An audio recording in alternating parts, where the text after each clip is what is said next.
Meu nome é Fagner Dantas e esse é o Prazer em Conhecer, o seu ponto de encontro de livros, ideias e pessoas. Então, se você gosta de compartilhar ideias, ler livros e conhecer pessoas, você está no lugar certo. Então já se inscreve no canal, aciona as nossas notificações e, se gostar desse vídeo, já deixa o seu like. Bom, esse aqui é a nossa segunda parte do nosso vídeo de metas literárias, né? Já dei todas as explicações aí possíveis e imagináveis na primeira parte. Então, com relação a como vai ser esse vídeo, como esse vídeo está organizado, as suas três partes, né? Nossas metas literárias para calhamaços, na parte 1, nossas metas literárias para livros médios, nessa parte, e, posteriormente, na parte 3, nossas metas literárias para 2024, para livros pequenos. Então, já expliquei o que são os livros médios, o que são os livros pequenos, os que são os calhamaços. Rapidamente aqui, os livros médios, que é o que nós vamos escolher aqui nessa segunda parte, são aqueles livros entre 250 a 350 páginas, né? Os calhamaços acima de 500 e os livros pequenos até 150, 160 páginas. Então essa é a nossa divisão, metas literárias para 2024. Já expliquei também no primeiro vídeo por que fazer metas literárias, então não se trata aqui de uma gincana, de uma corrida, vamos ler 100 livros no ano, não é isso. As metas literárias servem para você sistematizar a sua leitura ao longo do ano. Se você é uma pessoa que já faz isso, já tem a leitura como rotina, ou então quer adquirir o hábito da leitura, a ideia de metas literárias é interessante sob esse aspecto, de você pegar os livros que você tem à disposição e encadeá-los de alguma forma, ou autores que você já conheça, ou autores que você queira conhecer, autores que tratam de um tema que você tem interesse. Então, em vez de simplesmente sair lá e pegar o primeiro livro da pilha, fazer uma lista de metas literárias pode lhe ajudar também nesse aspecto da sistematização do seu hábito de leitura. Pelo menos essa foi a minha intenção ao fazer essa meta. Espero que também vocês se empolguem aí para fazer as suas metas literárias. Não deixem de colocar nos comentários também o que vocês acham desses livros, né, que eu vou colocar aqui para vocês. Se vocês já conhecem algum desses livros, se conhecem, contem para mim aqui qual foi a experiência literária de vocês, qual foi a experiência de leitura que vocês tiveram para, de repente, ajudar na minha própria experiência. E se vocês não conhecem, coloquem também nos comentários as suas metas, né, o que vocês querem ler aí em 2024. Então, essa é a questão, sem muita enrolação, porque muita coisa a gente já falou lá na primeira parte. Então, dá uma checada na primeira parte desse vídeo, Metas Literárias de 2024, parte 1. E ali tem uma explicação mais geral. E aqui eu vou partir direto para as nossas escolhas das nossas estantes aqui na nossa biblioteca. Eu tenho 8 estantes, cada estante tem um tema, e a partir dessas estantes eu vou trazer 2 livros aqui para a gente poder escolher, né? No caso, eu escolher qual vai ser aquele livro que eu vou me debruçar, que eu vou dedicar a ler aí em 2024. Então, basicamente é isso. Como eu disse, as regras gerais estão colocadas lá na primeira parte desse vídeo. Então, vamos partir direto para os livros. Então, vamos para a nossa primeira estante. Nossa primeira estante aqui, como eu já expliquei, vou até aproveitar que nesse vídeo aqui eu vou mostrar um pouquinho dessas estantes. A estante de clássicos, filosofia clássica, que é a minha estante 1, é basicamente essa parte aqui dessa primeira estante que eu tenho. Então eu chamo de estante 1, mas na verdade é basicamente esses livros que estão aqui. A filosofia clássica são aqueles livros de filosofia publicados ou produzidos aí até o comecinho dos anos do século XX, 1920, 1910, por aí. Então, da Grécia Antiga até o início do século XX. Essa é a filosofia clássica. Então, dessa estante aqui, para livros médios, livros até 350 páginas, eu tirei 2 obras que, obviamente, são muito conhecidas, até porque praticamente todos esses livros dessa estante são muito conhecidos.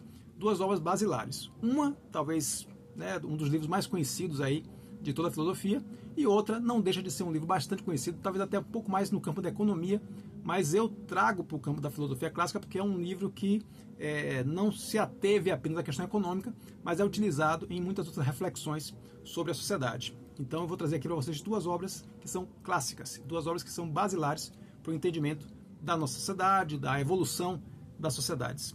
Então a primeira delas, como eu disse, clássico dos clássicos, não tenho o que dizer, tenho muito pouco a apresentar, porque esse talvez seja para muitos o começo da filosofia. Então estou falando aqui nada mais, nada menos que o nosso querido Platão, com seu A República, né, livro super clássico. Não acho que tem poucos outros livros que possam ser tão chamados de clássico quanto esse aqui. Então esse aqui todo mundo sabe, acho que, né, a grande maioria, os reis filósofos, toda a teoria de Platão sobre a estruturação do que seria uma cidade ideal. Então está aqui e a gente vai se debruçar sobre esse A República, desde que ele seja o escolhido. Por quê? Porque ele tem um concorrente bastante significativo, bastante forte, que é nada menos que o nosso querido Max Weber, aqui com o seu A Ética Protestante e o Espírito do Capitalismo. Outro livro também super conhecido. Esse texto aqui é um texto, como eu sempre digo, estou me referindo aqui às datas originais das publicações, não os livros publicados que eu tenho em mãos, mas as datas originais desses textos, né? Então aqui a República, a gente está falando aí de um texto produzido praticamente no século IV a.C., né? Mais clássico do que isso, como eu disse, impossível. E o livro do Max Weber, A Ética Protestante, ele é um livro de 1904. Então, como eu comentei, né, iníciozinho do século XX. Então temos aí dois extremos temporais, né, duas temáticas também, de certo ponto, distintas. Uma trata mais sobre a questão do poder, outra trata mais sobre a questão da economia, mas, como eu disse, ambos trazendo esses temas de uma maneira bastante filosófica, bastante reflexiva. Então, desses dois livros aqui, da nossa estante de filosofia clássica para 2024, vai compor aí a nossa primeira escolha, das nossas metas literárias, A República, de Platão. Ficaremos com esse clássico dos clássicos aqui, né? Como eu disse, os dois livros são excelentes, mas para esse ano de 2024 eu preferi dar uma chance para A República. Já li em 2023 A Política, de Aristóteles, né? Foi um dos meus 10 livros preferidos aí de 2023, e não tem por que não completar essa leitura com, obviamente, o antecessor, né, padrão da Política de Aristóteles, que é A República de Platão. Então essa é a nossa primeira escolha das nossas metas literárias de 2024. Vamos para a segunda estante, que é a nossa estante de filosofia contemporânea, que está aqui, ó. Toda essa parte aqui é a nossa parte de filosofia contemporânea. Filosofia contemporânea, eu trouxe dois autores, talvez não sejam tão conhecidos quanto os que eu me referi anteriormente, mas com certeza são dois excelentes livros, duas excelentes opções de leitura para você. A primeira, de um cara que talvez não seja tão conhecido, como eu digo, no campo mundial, né? Na literatura mundial, na literatura de filosofia ou de sociologia, de ciências humanas mundiais, mas é um cara muito conhecido no Brasil, até por uma lei que foi criada com o nome dele, na época que ele era ministro da Cultura. Então estou falando aqui de Paulo Sérgio Rouanet. Então, se você não sabe, a Lei Rouanet é criada aqui, foi inspirada, vamos dizer assim, na época, né, que o Paulo Sérgio Rouanet, que é um grande intelectual brasileiro, foi ministro da Cultura. Então ele tem esse livro que é também um dos clássicos dele, As Razões do Iluminismo. Esse livro aqui é muito conhecido, muito falado, muito referenciado. Então tenho aqui na biblioteca e talvez seja a oportunidade de nós lermos essa grande obra aqui, que é uma obra, inclusive, de 1987. Livro aqui, originalmente publicado em 1987. Mas, para se contrapor ao Paulo Sérgio Rouanet, eu trouxe um cara que realmente é peso pesadíssimo. Inclusive, é um cara que já faz parte das minhas leituras, que é o Richard Sennett, com o seu clássico, principal livro, acredito eu que seja o principal livro do Richard Sennett, que é O Declínio do Homem Público. Então, nós temos aqui dois livraços, um livro mais amplo, um livro mais, vamos dizer assim, mais voltado para o campo do conhecimento, para o campo da formação do conhecimento, a partir dessa perspectiva, né, tendo como essa temática do iluminismo. Mas do outro lado, nós temos um livro fantástico do Sennett, que é um sociólogo norte-americano, e aqui um livro que trata basicamente da questão mais dessa sensação do público, né, dessa conexão do cidadão com o público, com as questões públicas, com a própria ideia de política, né, no sentido de um assunto que interessa a todos que compõem a polis. Então, basicamente, a gente tem aqui, de um lado, o Sérgio Paulo Rouanet, com seus Razões do Iluminismo, que é um livro de 87, e o Richard Sennett, com seu grande clássico, O Declínio do Homem Público, que é um livro aí de 1977. Então, nós temos aí dois livros divididos por 10 anos de distância. Paulo Sérgio Rouanet, Richard Sennett. Nesse momento, para a meta literária de 2024, eu vou ficar com o Richard Sennett. E vou explicar rapidamente por quê. Porque além de ser um grande autor, né, reconhecido como um grande autor, isso aí é inegável, o Sennett tem dois outros livros que eu já li, que são basicamente aqui o Corrosão, que é A Corrosão do Caráter, e li também no Sennett, também em 2023, o Respeito. Então, aqui no canal Prazer em Conhecer, nós temos um tipo de vídeo que eu chamo de 3 ponto tudo. O 3 ponto tudo é aquele vídeo que você avalia um determinado tema, um determinado autor, um determinado assunto, a partir de 3 obras. Então, como eu já li Respeito e A Corrosão do Caráter, do Richard Sennett, eu quero concluir aqui essa trinca lendo O Declínio do Homem Público. E aí eu vou fazer um outro vídeo para vocês conectando essas 3 obras, beleza? Então essa é a ideia aqui, por isso a escolha do Richard Sennett, ainda que eu saiba que o As Raízes do Iluminismo, do Paulo Sérgio Rouanet, é um livro excelente, mas ficarei aí para 2024 com o nosso Richard Sennett. Seguindo adiante, nós vamos para o nosso stand de filosofia científica, né? Aquele campo aí voltado para astronomia, biologia, genética, tecnologia, que ele está aqui, ó, tá nesse ponto aqui da estante, é essa partezinha aqui. E dessa estante, dessa parte, eu separei 2 livros, vamos dizer assim, também não tão conhecidos pelos seus autores, mas muito interessantes, muito intrigantes pelas suas temáticas. Então são eles aqui, A Mente Externa, do epidemiologista brasileiro Marcelo Lande. Até achava que esse Marcelo Lande não era brasileiro. Fui dar uma pesquisada para essa lista aqui e descobri que ele é um epidemiologista. Achei até que também era um cientista, um cientista da área de neurologia, ou sei lá, um neurocientista. Mas não é um epidemiologista brasileiro, mas que escreve esse livro aqui, A Mente Externa, com um detalhezinho. Se vocês acompanharem lá, se vocês forem verificar na primeira parte nossas metas literárias, um dos livros que a gente discute, também nessa parte de filosofia científica, é o livro do Daniel Dennett, né, que é o livro A Perigosa Ideia de Darwin. E, então a gente acabou escolhendo o Rick Leff, com seu Racionalidade Ambiental, mas o subtítulo aqui do livro do Marcelo Lande é justamente A Mente Externa, a Ética Naturalista de Daniel Dennett. Então é um livro que trata daquele autor, como eu disse, um autor seminal também, não foi o escolhido por detalhes, por questões mínimas, mas é também certamente um autor referência, tanto é que o livro do Marcelo Lande traz o Dennett como sendo seu elemento, aí, sua referência em torno do qual se constrói aqui o debate e o discurso desse livro aqui. Em contraponto a esse livro do Dennett, que é um livro que trata mais da questão, vamos dizer, biológica, neurológica, a formação da cognição, eu trago um outro livro que também trabalha muito com essa ideia da cognição, mas enquanto o Marcelo Lande está falando de uma cognição natural, eu trago aqui um livro que fala de um outro tipo de cognição, de um outro tipo de interferência na nossa cognição humana, que é a nossa relação com a tecnologia, que é o livro do Kim Vincent, que é o Mentes e Máquinas. Então, 2 livros que tratam aqui sobre mentes, sendo que o subtítulo desse é Como a Tecnologia Pode Revolucionar a Vida Cotidiana, e aqui o nosso A Mente Externa, do Marcelo Lande.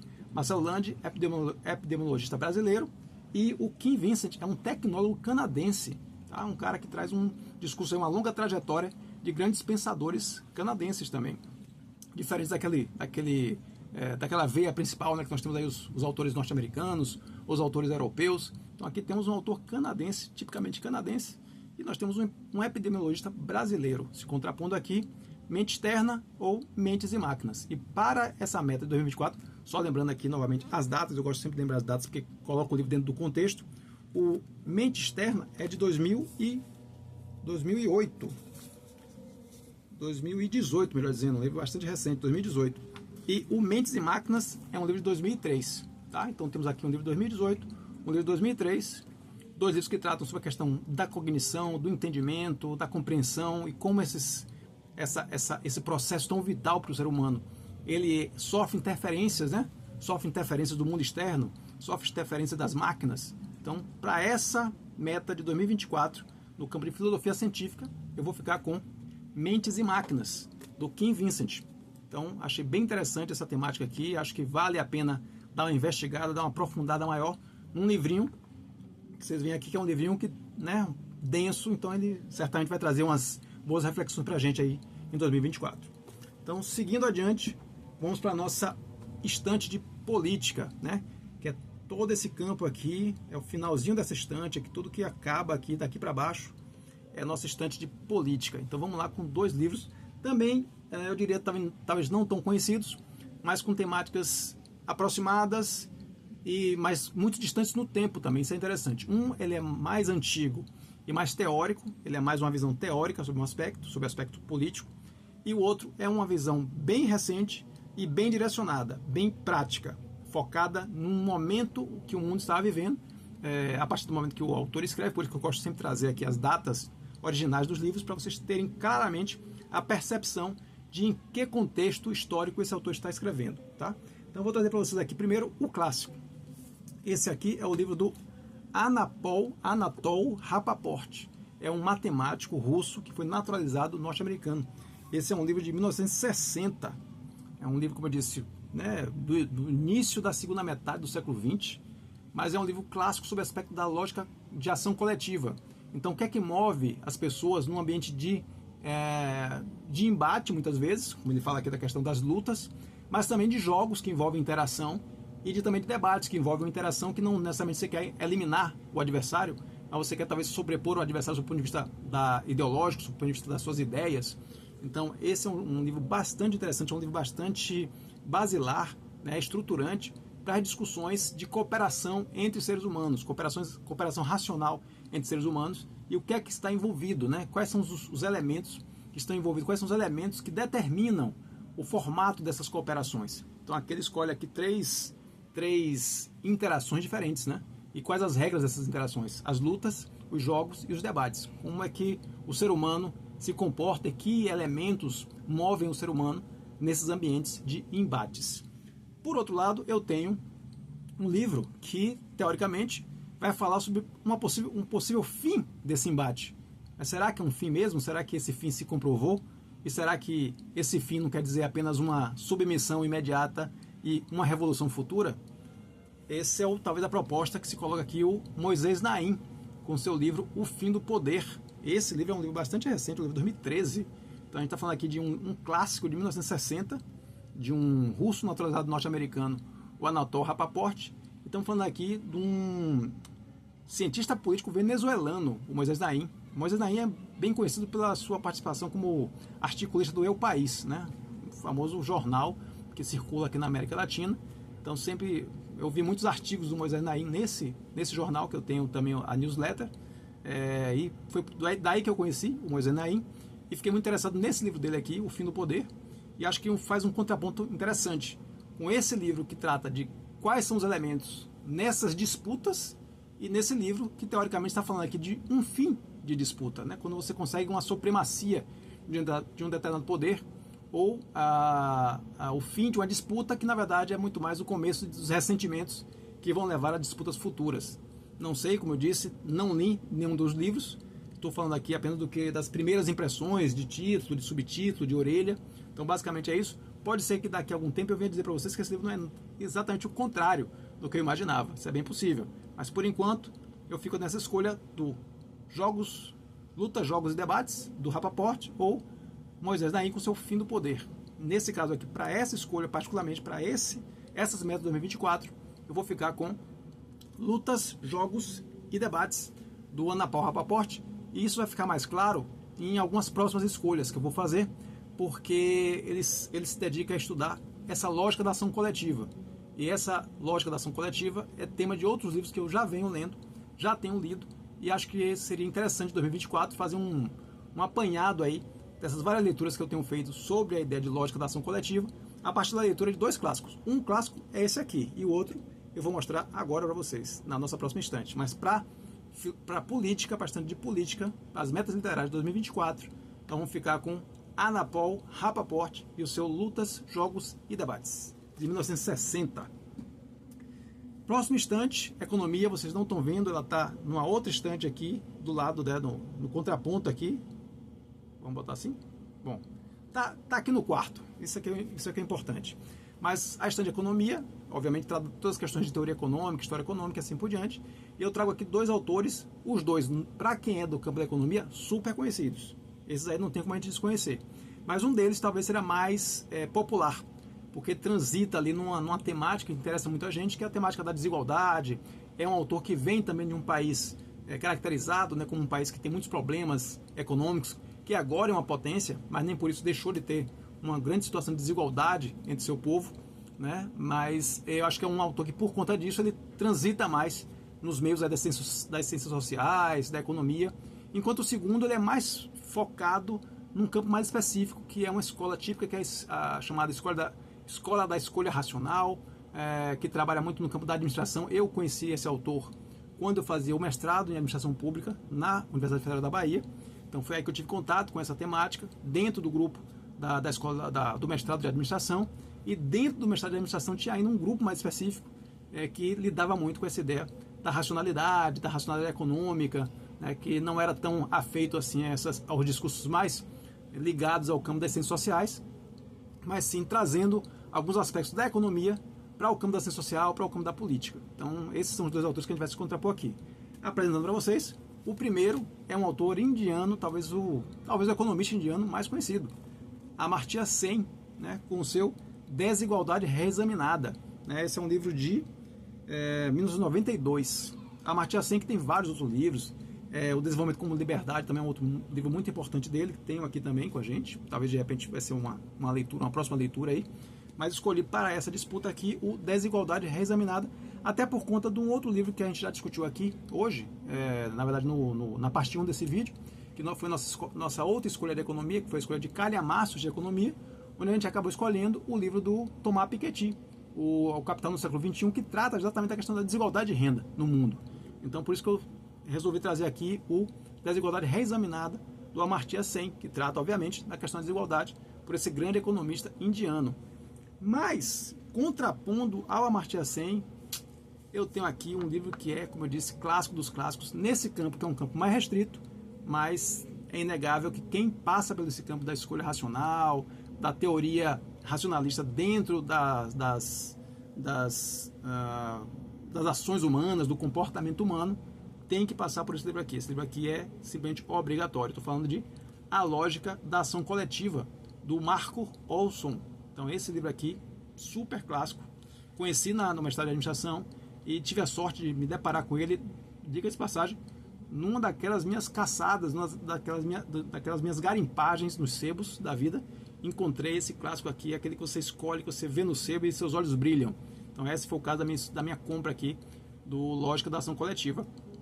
A Lógica da Ação Coletiva, que é um livro aqui, como eu disse, clássico dos clássicos, 1965, e até hoje está aí nos bancos, nas salas de aula, nas discussões, nas teses dos mestrados, nas dissertações de mestrado e nas teses de doutorado.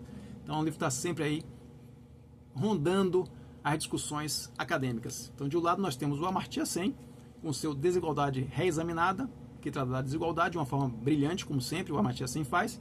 E do outro lado, o Marco Olson, só por uma curiosidade, o Marco Olson é um economista norte-americano, né? Apesar de ter esse nome aqui, certamente deve ter uma descendência aí, mas é um economista norte-americano, ok?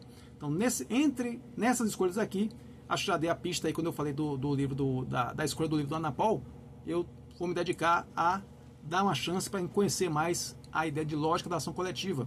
E para discutir cooperação entre seres humanos, cooperação racional, comportamento humano, esse aqui é peça fundamental. Então, leremos aí no nosso estande de economia o Lógica da Ação Coletiva do Marco Olson. Seguindo adiante, vamos para a nossa sexta estante, nossa estante de direito, né? Também comentei anteriormente como no campo do direito eu tenho alguma coisa da minha fase de estudante de direito, mas muito pouca coisa do operacional do direito. Eu tenho sempre buscado me apropriar de questões de sociologia do direito, de hermenêutica, de filosofia do direito, e é o caso desses dois livros que eu trago aqui, para escolher um, para estar dentro das nossas metas literárias de 2024. São dois livros que se caracterizam por serem da mesma editora. Isso tem um aspecto interessante, porque essa editora é uma editora que, na minha opinião, tem alguns dos melhores livros de direito já publicados, principalmente no campo da filosofia do direito, já publicados no Brasil. Eu estou me referindo aqui, vou colocar como contraponto, o Direito e Ética, da jurista mineira Maria Brochado, que é um livro de 2005, tá? Como eu disse, um livro da editora Landi, onde você identificar esse selo, meu amigo, pode ir, porque é garantia de qualidade. Então nós temos aqui o Direito e Ética, da Maria Brochado, e temos também da editora Landi, eu trago um outro livro, me parece muito interessante, que é o Por uma Teoria do Discurso Constitucional, do Luiz Virgílio Dalla Rosa. Então temos dois livrinhos aqui fantásticos, livros de direito, mas no campo da filosofia do direito, a questão do discurso do direito, a questão do direito e ética. Então são questões que não estão assim um tanto quanto distantes do direito operacional, da rotina do direito, mas que se aprofundam nas bases do direito, nos fundamentos do direito, que é isso que me interessa de fato nessa discussão. Então, de um lado, direito e ética, do outro lado, uma teoria do discurso constitucional. Devo admitir para vocês que eu tinha feito uma escolha, e está aqui até no meu roteirinho aqui, uma escolha, mas acabei de mudar agora, preparando para esse vídeo, por uma questão meramente biológica. Por incrível que pareça, eu ia escolher o Por uma Teoria do Discurso Constitucional. Me parece um livro mais interessante, me parece um livro que é mais denso para o que eu queria, de fato, agora, dentro de uma rotina de leitura, né? Aquela leitura que você realmente se compromete a fazer, você tem um compromisso de empenho de fazer a leitura.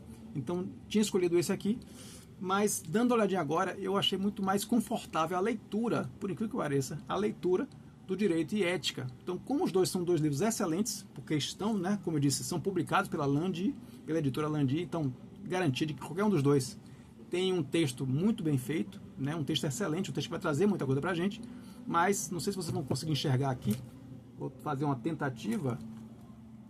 Essa aqui é a diagramação, vamos dizer assim, né, a forma como está o texto do Direito e Ética, e essa aqui é como está por uma teoria do discurso constitucional. Não sei se deu a perceber, mas essa aqui está muito melhor de ler, está muito mais confortável para ler. Então, por essa questão, sabendo que os dois livros são excelentes, mas literalmente vou escolher por uma questão biológica, meus olhos vão se sentir muito mais confortáveis lendo o Direito e Ética. Agora, claro que vai estar na lista e certamente vai cair nas minhas mãos e nos meus olhos, talvez já com óculos, uma teoria do discurso constitucional. Tá bom? Mas, por enquanto, para 2024, meta literária, na campo do direito, vamos ficar com Direito e Ética. Seguindo adiante, sim, só um detalhe mostrando como a editora Landi é uma editora que tem realmente extrema qualidade. Eu trouxe aqui para vocês um outro livro, que talvez, né, que foi o meu primeiro livro lido aqui da Landi, que é o Teoria do Discurso e Correção Normativa do Direito, do Écio Duarte. Esse foi um dos melhores livros de direito que eu já li. Então, a partir dessa leitura aqui, que é uma leitura fantástica, eu estou dando aí essa garantia de qualidade da Landi, por conta da leitura desse livro aqui. Então, todo livro que eu encontro, cadê? Esse selinho aqui, da Landi Editora, eu faço questão de dizer que é um livro muito bom e compro assim sem pestanejar. Seguindo adiante, vamos para a nossa estante de literatura, como eu disse, nossa queridinha aí, com dois mestres da literatura nacional. Um ficou super conhecido agora, nós estamos gravando esse vídeo aqui em junho de 2024. Recentemente, uma booktuber estrangeira, não sei se talvez americana, se encantou aí com esse autor e virou febre, todo mundo ficou falando, voltou a falar desse autor por conta aí desse encanto que ele provocou nessa booktuber norte-americana. Eu estou falando, obviamente, do Bruxo do Cosme Velho, né, que nós já trabalhamos ele aqui, já falamos sobre ele aqui em outros vídeos do canal. Então, estou falando, obviamente, de Machado de Assis, com um dos seus grandes clássicos, o Quincas Borba. Quincas Borba, que é de 1891. Livrinho aqui do nosso querido Machado de Assis. Machado, que, obviamente, vai estar muito nesse canal aqui, porque é um mestre da literatura brasileira. Já comentamos aqui sobre um livro de contos do Machado, que eu tenho aqui. Se tivesse até fácil, eu até pegaria aqui para mostrar para vocês. Tá aqui, ó, tá facinho, tá pertinho. Eu já li esse aqui, que é o Contos de Machado de Assis, muito bom. Recomendo aqui o conto A Cartomante, é excepcional conto. E vamos agora partir para os romances de Machado de Assis, né? É sempre um autor que se notabilizou pelos seus romances também. Então, Quincas Borba é um desses grandes romances. Além dele, nós temos aqui também o Helena e temos o clássico dos clássicos, Dom Casmurro. Então, teríamos aí, eu posso fazer uma trinca de Machado de Assis aqui para o nosso canal Prazer em Conhecer.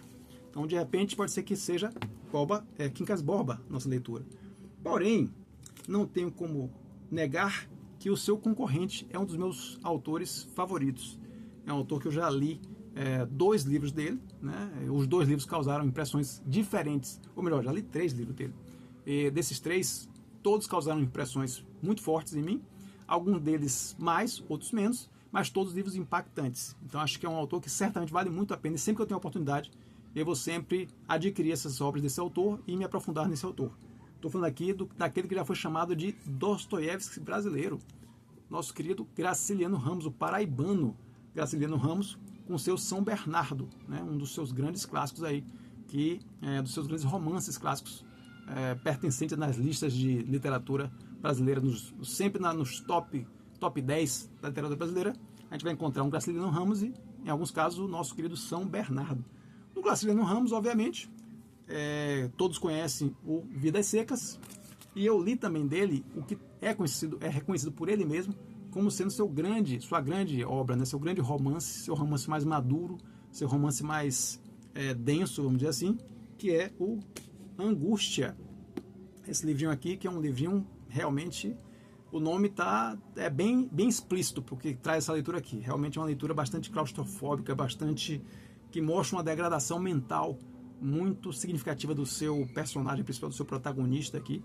Então acompanhar isso certamente é um processo bastante angustiante. Então o nome vem muito bem a calhar.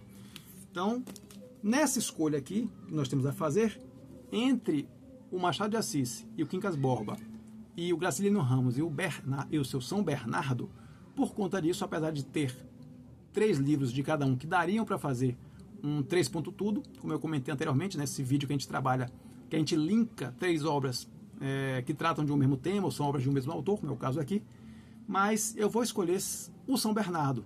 Por quê? Porque na verdade eu já li o Vidas Secas e eu já li o Angústia. Então, para mim fica mais fácil completar a trinca aí com o São Bernardo para a gente fazer um 3 ponto tudo do Graciliano Ramos. Enquanto que no caso do Machado de Assis, eu teria que ainda ler os outros dois, o Helena e o Dom Casmurro, para poder aí sim, lendo o Quincas Borba, fazer aí a nossa trinca.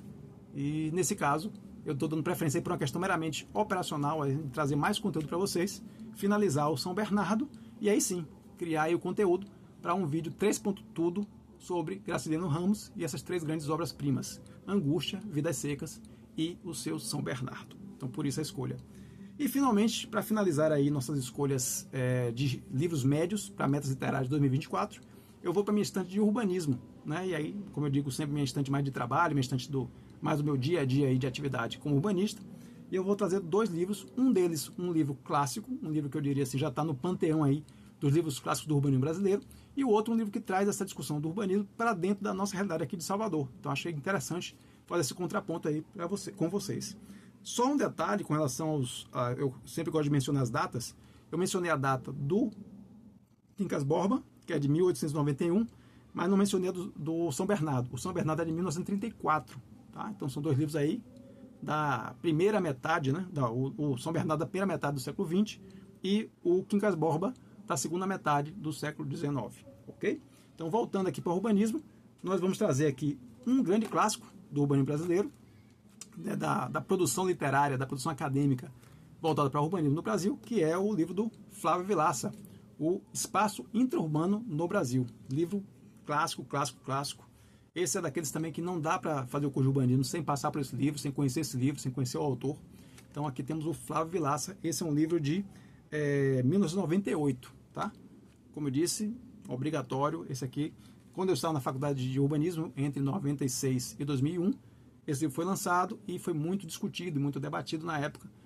Queria muito, na época eu não tive, não consegui comprar o livro, mas posteriormente ele chegou aqui às minhas mãos e eu acho que 2024 vai ser o momento certo para poder ler esse livro, se ele vencer a batalha, porque a batalha é dura também. Temos do outro lado o nosso Jânio Santos, né, com o seu A Cidade Polimultinucleada, trazendo essa discussão para o campo lá, aqui já da evolução de Salvador.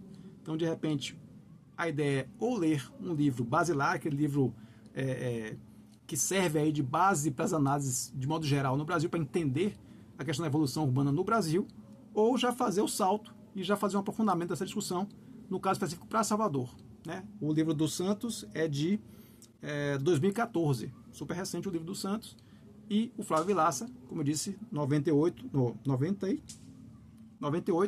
como eu disse, livro clássico aqui do urbanismo brasileiro. Então, entre as 2 peças aqui, os 2 excelentes livros que eu trago aqui, que eu tenho a sorte de possuir aqui na minha biblioteca, vou ficar com o Flávio Vilaça. Como eu disse aqui, é um livro clássico. Esse livro, acho que até para poder fazer a sequência correta de leitura, eu preciso ler esse aqui, para depois sim, quem sabe, pegar o do Jânio Santos, e aí pegar essas ideias, esses conceitos, essas reflexões que estão nesse livro, e aí sim usá-las para entender melhor o que o Jânio Santos se propõe a discutir aí para Salvador. Então essa é a escolha de urbanismo, da estante de urbanismo para nossas metas literárias de 2024. Então vamos ver no geral como é que ficou, né? Ficamos com o urbanismo, ficamos com o espaço intraurbano no Brasil. Em literatura ficamos com São Bernardo, do Graciliano Ramos. Em Direito, ficamos com Direito e Ética, da Maria Brochado. Em Economia, ficamos com A Lógica da Ação Coletiva, do Marco Rouson. Em Política, ficamos com Lutas, Jogos e Debates, do Anatol Rapaport. Em Filosofia Científica, ficamos com Mentes e Máquinas, do canadense Kim Vincent. Em Filosofia Contemporânea, ficamos com O Declínio do Homem Público, do Richard Sennett. E, finalmente, nossa estante de Filosofia Clássica nos brindou aí para as metas literárias de 2024 com nada mais, nada menos do que A República, de Platão. Então, quem sabe aí, se tudo der certo, se tudo funcionar devidamente, teremos lido aí 8 magníficos livros em 2024.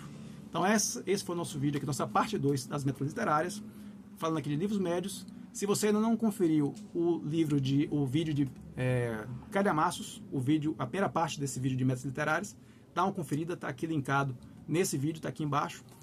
Dá uma conferida lá, clica lá que você vai dar uma checada em grandes livros, grandes literalmente, grandes em número de páginas e grandes em qualidade. E aqui nós temos os nossos 8, lá nós escolhemos 4, aqui nós escolhemos 8, e vamos partir agora para a nossa terceira parte, que é a parte de livros pequenos, livros até 150 páginas.